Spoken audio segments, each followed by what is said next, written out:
پھر آ رہے یہ عید، اللہ تبارک و تعالیٰ نے مسلمانوں کو عید منانے کا بھی ایک منفرد طریقہ عطا فرمایا۔ ساری دنیا اور سارے مذہب و ملت کے لوگ سال میں کبھی ایک مرتبہ کوئی تہوار مناتے ہیں، کوئی ایک مرتبہ، کوئی دو مرتبہ، بعض مذاہب میں تو بہت ہی تہوار ہوتے ہیں۔ ہندوؤں کے یہاں بے شمار تہوار ہیں، یہودیوں کے یہاں بہت سے تہوار ہیں، عیسائیوں کے یہاں بہت سے تہوار ہیں۔ تو اللہ تبارک و تعالیٰ نے انسان کی ایک طبی خواہش ہوتی ہے کہ کچھ دن ایسے ہوں جو خوشی کے ساتھ سب لوگ خوش ہوں، اس میں اکٹھے ہوں، ایک دوسرے سے ملیں، بشاشت کا اظہار کریں۔ تو اللہ تبارک و تعالیٰ نے ہمارے لیے دو عیدیں مقرر فرمائی، ایک عید الفطر اور ایک عید الاضحیٰ۔ حدیث میں آتا ہے کہ جب نبی کریم صلی اللہ علیہ وسلم مدینہ منورہ تشریف لے گئے تو لوگوں نے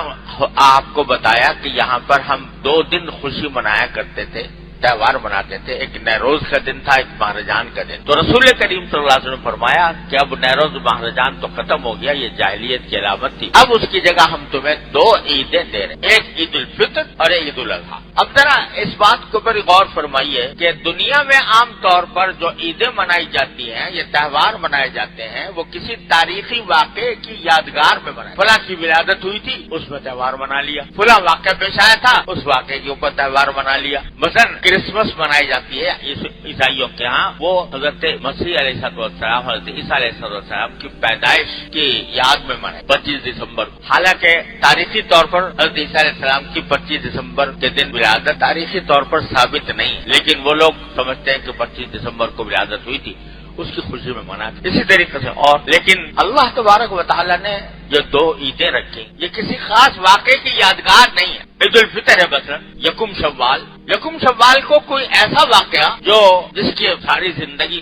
قیامت تک اس کی خوشی منائی جائے، ایسا کوئی خاص پیش نہیں ہے۔ اسی طرح 10 ذی الحجہ جو عید الاضحیٰ کا دن ہے، اس وقت میں کوئی تاریخ میں کوئی واقعہ خاص پیش آیا ہو، اس کی یادگار منائی جا رہی ہو، ایسا کچھ نہیں۔ دونوں عیدیں ایسے موقع پر اللہ تعالیٰ نے مقرر فرمائی ہے جب مسلمان خود کوئی عمل کرتے ہیں، اچھا عمل کرتے ہیں، اس کی تکمیل کرتے ہیں، تو تکمیل کی خوشی میں عید مناتے۔ اب عید الفطر جو ہے وہ خوشی ہے کس بات کی کہ اللہ تبارک و تعالیٰ نے اپنے فضل و کرم سے ہمیں رمضان عطا فرمایا، رمضان کی اندر عبادت کرنے کی توفیق عطا فرمائی، تو اس پر خوشی منائی جا رہی ہے عید الفطر، الحمدللہ۔ اور اسی طریقے سے عید الاضحیٰ وہ اس موقع پر جبکہ مسلمان ایک دوسرے عظیم عبادت کی تکمیل کرتے ہیں، وہ ہے حج کی عبادت۔ 9 تاریخ کو ذی الحجہ کی 9 تاریخ کو حج ادا ہوتا ہے، تو اللہ تعالیٰ نے 10ویں دن اس کی خوشی، الحمدللہ حج۔ بتلانا کیا ہے کہ تم ماضی میں گم رہنے کے بجائے اور ماضی کی شخصیات کے کارناموں پر فخر کرنے کے بجائے اپنے آپ کو دیکھو تم نے کیا کام کیا، اور جس سے تم نے کام کیا اس کی خوشی مناؤ، اس کی بے شک عید مناؤ۔ یہ ایک عظیم سبق دیا گیا ہے دونوں عیدوں کے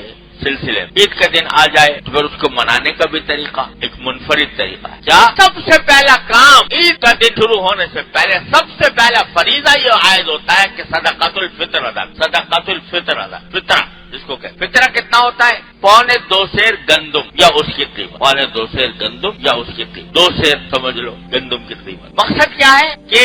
عید کی خوشیاں منانے سے پہلے اپنے معاشرے کے اندر ان لوگوں کی طرف توجہ کرو کہ جو آج کے دن بھی اپنے کھانے پینے کا انتظام صحیح طریقے سے نہیں کر سکتے، تو پہلے ان کی خبر۔ فرمایا کہ روزے معلق رہتے ہیں اس وقت تک روزوں کا ثواب نہیں ملتا جب تک کہ صدقۃ الفطر ادا نہ کر دیا۔ اور یہ صدقۃ الفطر جو ہے اس میں افضل یہ ہے، بہتر طریقہ یہ ہے کہ جو غریب لوگ ہیں اپنے محلے میں، اپنے رشتہ داروں میں، اپنے پڑوس میں جو غریب لوگ ہیں وہ ان کی دیکھ بھال کر کے ان کو دیا جائے۔ اگرچہ جائز یہ بھی ہے، بہت سی تنظیمیں صدقۃ الفطر اکٹھا کرتی ہیں، ہمارے یہاں دارالعلوم کے اندر بھی ہوتا ہے، لیکن یہ کر لینا کہ بھئی ایک بوجھ ہے تو جلدی سے اتارو اور کہیں بھی لے جا کے ڈال دو اس کو، یہ کرنے کے بجائے افضل طریقہ یہ ہے کہ اپنے ماحول میں دیکھ، اپنے رشتہ داروں میں دیکھ، اپنے محلے کے لوگوں میں دیکھو کہ ان میں جو غریب لوگ ہیں جن کے گھروں میں ہو سکتا ہے کہ آج بھی آگ نہ جلے، جن کے گھر میں چولہے آج بھی ٹھنڈے ہوں، ان کی فکر کر کے ان کو صدقۃ الفطر پہلے ادا کرو، پھر نماز کے لیے جاؤ۔ تو آغاز ہے سب سے پہلے غریبوں کی فکر کا۔ اللہ تبارک و تعالیٰ نے ایسی عبادت مقرر فرمائی، اور اگر آدمی صحیح طریقے سے صدقۃ الفطر نکالے تو کم از کم عید کے دن کے لیے غریب سے غریب آدمی جو ہے اپنے عید منا سکتا ہے اور اپنے فقر و فاقے سے نجات پا سکتا ہے۔ پھر پہلا کام کیا کہ اللہ تعالیٰ کے حضور 2 گانا ادا کرو، 2 رکعتیں ادا کرو، اس میں اللہ کی تکبیر کہو، اور بلکہ عیدگاہ کو جاتے ہوئے عید الفطر میں آہستہ آواز سے تکبیر تشریق پڑھتے رہنا بھی مسنون ہے۔ کیا اللہ اکبر لا الہ الا اللہ واللہ اکبر وللہ الحمد، یہ تکبیر تشریق راستے میں جاتے ہوئے عید الفطر میں آہستہ آواز سے اور عید الاضحیٰ میں بلند آواز تکبیر کہتے ہوئے جانا عید کی نماز کے لیے اللہ کی بڑائی بیان لِتُكَبِّرُوا اللَّهَ عَلَى مَا هَدَاكُمْ۔ اور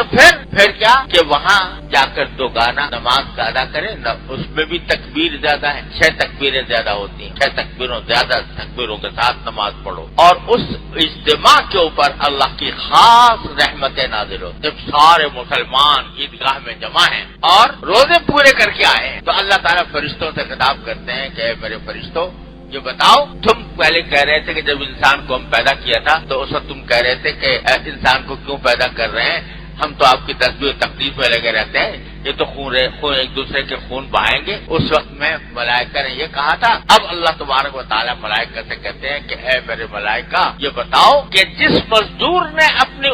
اپنا کام پورا کر لیا ہو اس کی اجرت کیا ہونی چاہیے؟ تو فرشتے کہتے ہیں کہ یا ارحم الراحمین، جس مزدور نے اپنا کام پورا کر لیا ہو تو اس کی اجرت یہ ہے کہ اس کو پوری اجرت بغیر کسی کمی کے دے دی۔ تو اللہ تعالیٰ فرمائیں گے کہ اے میرے فرشتوں، میرے بندے، انہوں نے روزہ رکھنے کا میں نے ان کو حکم دیا تھا، یہ مہینہ بھر انہوں نے روزے رکھ کے آج یہ جمع ہوئے ہیں، اس میدان کے جمع ہوئے ہیں اور مجھے پکار رہے ہیں، مجھ سے دعائیں کر رہے ہیں۔ تو آج میں اپنی عزت و جلال کی، اپنی کبریائی کی قسم کھا کر کہتا ہوں کہ ان سب کی مغفرت کر دوں گا اور ان کی برائیوں کو بھی حسنات سے نیکیوں سے تبدیل کر فَارْجِعُونَ مَغْفُورًا لَهُمْ۔ چنانچہ لوگ جو ہیں واپس جائیں گے تو اس حالت میں جائیں گے کہ مغفرت ہو چکی ہو۔ کیا ٹھکانہ ہے اللہ تبارک و تعالیٰ کے نام کہ صرف یہی نہیں کہ مغفرت ہو گئی، تمہاری برائیوں کو بھی حسنات سے تبدیل کر، اور جب واپس جاتے ہیں تو مغفور لہم ہو کر جاتے ہیں۔ لہذا بڑے شوق و ذوق سے جانا چاہیے عید کی نماز کے لیے، اور اس امید کے ساتھ جانا چاہیے کہ اللہ تبارک و تعالیٰ انشاءاللہ ہماری مغفرت کریں گے، اور اللہ تبارک و تعالیٰ سے اس وقت دعا بھی کرنی چاہیے کہ یا اللہ، آپ نے اپنی رحمت سے ہمارے ماضی کی مغفرت فرما دی، اب آئندہ کا جو زندگی کا مرحلہ ہے اللہ اس کو آسانی کے ساتھ اپنے رضا کے مطابق طے کرنے کی توفیق عطا فرما دیجیے کہ ہم آپ کی رضا کے مطابق اس کو انجام کر سکیں۔ اس کے بعد اس عید کے دن میں بشاشت کا اظہار بھی سنت ہے، خندق پیشانی، بشاشت، خوشی کا اظہار، یہ بھی سنت ہے عید کی سنت۔ اور عید کے دن عید الفطر میں عیدگاہ کو جانے سے پہلے کوئی میٹھی چیز کھا لینا بھی سنت، کھجور ہو یا اور کوئی میٹھی چیز ہو وہ کھا لینا بھی سنت ہے نبی کریم صلی اللہ علیہ وسلم۔ اور اس کے بعد پھر جانا چاہیے عید کی نماز کے لیے، پھر آپس میں ایک دوسرے سے ملیں، ملاقاتیں کریں، بشاشت کا اظہار کریں، اور ایسے کاموں سے پرہیز کریں جو خدا کو ناراض کرنے والے ہیں، ایسے کاموں سے پرہیز کریں۔ خوشی منانے کے لیے بھی اللہ تعالیٰ نے ہمیں بہت اچھا موقع عطا فرمایا، لیکن خوشی منانے کا معنی یہ نہیں ہے کہ ہم حدود کو پار کر جائیں اور ایسی خوشیاں منائیں کہ جس کے اندر جو اللہ کو ناراض کرنے والی ہوں۔ اللہ تعالیٰ اپنے رحمت سے، اپنے فضل و کرم سے ہم سب کو اس کی توفیق۔ سوشل میڈیا پر سب سے قدیم اور سب سے ریلائبل برانڈ درسقرآن.com